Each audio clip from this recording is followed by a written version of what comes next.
Local hotelier Sam Raphael says Dominica deserves a passing grade in the way in which it is being advertised internationally. However, he says connecting flights to the island still remains a major concern. Well, I think we can always get more bang for a buck. We can always be more efficient, make $1 work for two in our marketing. I think there is some effort. This is acknowledged. Magazine ads and these things are very expensive. And if we can try to smartly get more editorials and so on, then we can probably get more distribution. We can get more exposure. But some of this is happening, you know. I'm very optimistic. I think we have, in terms of the Director of Tourism, he certainly understands that, Mr. Piper. And there's been some work between DDA and the Hotel and Tourism Association. So I think in terms of our marketing, with the resources that we have, I would give us a passing grade. We can certainly do more. But I think there's one thing to market an island to people, and then when they try to get to the island, they can't get flights to the island, and that's the problem that we're having. So our marketing is high on the list, but I think the connecting flights to enable people to get here the same day is number one, and marketing would come second. Okay, thank you. Raphael is anticipating an increase in visitor arrivals to the country when night landing is introduced. Pushing real hard to try to diversify the base from which our visitors come. But we need to go back, and hopefully with the technical aspect of the night landing coming through, I understand that we will be technically able to handle night flights in the short term. Hopefully we will be able to attract those night flights. It's one thing to have the technical capacity, but we haven't seen anything that would suggest that we have the late flights that could, you know, connect in San Juan or Barbados or Antigua with flights coming in from Chicago and Boston and these places, which is something that's needed, and also from European cities. So hopefully, with the advent of the technical completion of the night landing facility capacity, and also with the second part of that, which is the most important part, the flights. If we can have night flights coming in or late evening flights, this should make a difference. So this is where hopeful that the government can negotiate on the behalf of the tourism industry and behalf of Dominicans with LIAT and the other airlines to come in to Dominica later in the evening, where they can collect the people that have come from the different places. If that can happen, if that in fact does happen, then we should see an upturn in our tourism numbers next year. So this is what we're hinging on, where this is sort of where all hope is, that after the technical part is completed, that the government can negotiate good flights coming into Dominica late in the evening. If they're able to do this, then I'm pretty sure we'll see a strong return of our tourism numbers. Local hotelier Sam Raphael. Environmentalist Bernard Wilshire says Dominica is at risk of losing a once-in-a-lifetime opportunity if it does not take advantage of its resources. Mr. Wilshire told a ceremony to launch a green investment initiative in Dominica this week that Dominica must depend on its resources to succeed. And let us there sit down and concentrate our minds on just where we want to take the country together as a group, as a leadership group. Let us work it out. Let us think it through, because that is our job, to give leadership to the people. We must point the way. There is a way.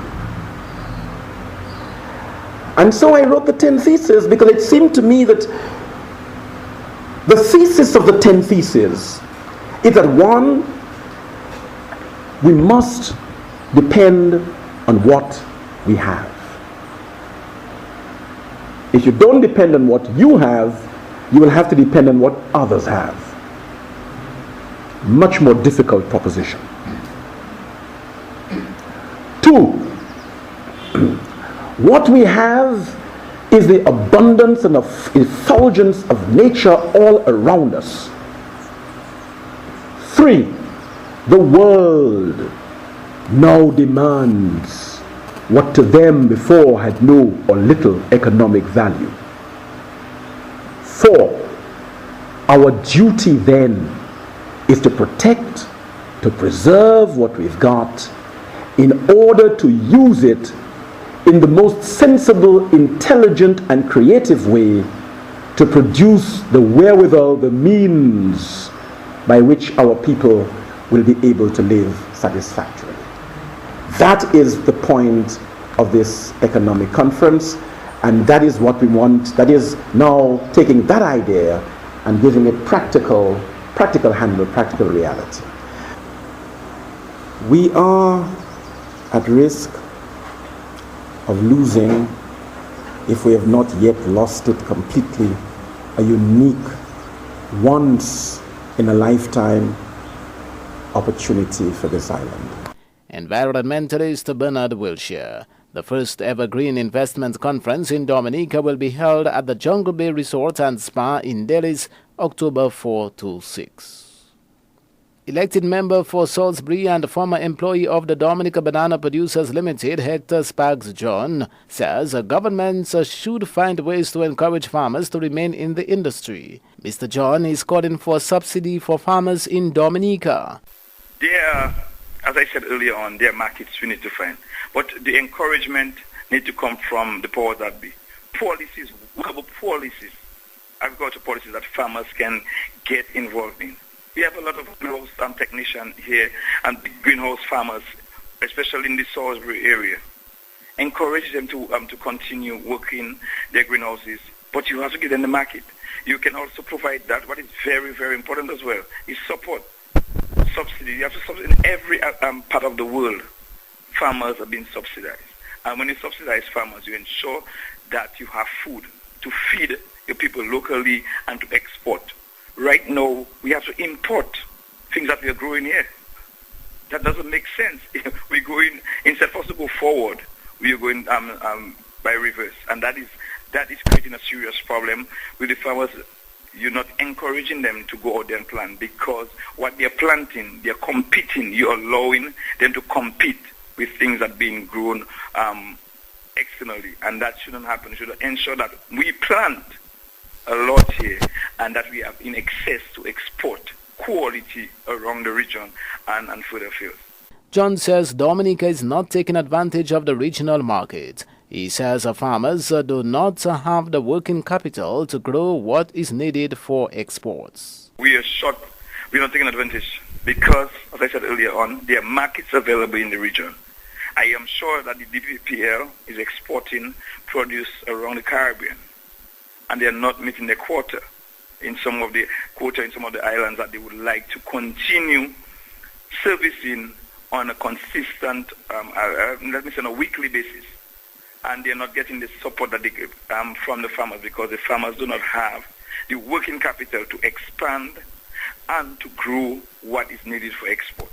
And that is where the role of the government, the role of the Ministry of Foreign Affairs, Ministry of Trade, is very important, very critical in that endeavor to give the farmers that support. You need to create that support, that network that will ensure that the farmers have the market, the farmers have the support, that is the technical support, and also the farmers get the mechanism to continue the infrastructure, the roads that they need, the greenhouses that they require as well, the irrigation that is very critical to ensure that we have sustainable growth, that we have agricultural produce year-round, not only during the rainy season, but year-round, that we utilize our rivers to provide proper irrigation to our farmers. Elected member for Salisbury, Hector John. Kalinago Chief Garnet Joseph says his people are currently struggling to keep their culture alive. Joseph told the Talking Tourism program on Kairifm this week that the Kalinago culture has depleted over the years. We are struggling to find survival, and we've seen an increasing number of persons who have turned to the craft industry as a means of survival. Now, We've lost a language over the years. However, we have not lost our spirit to survive and to continue living.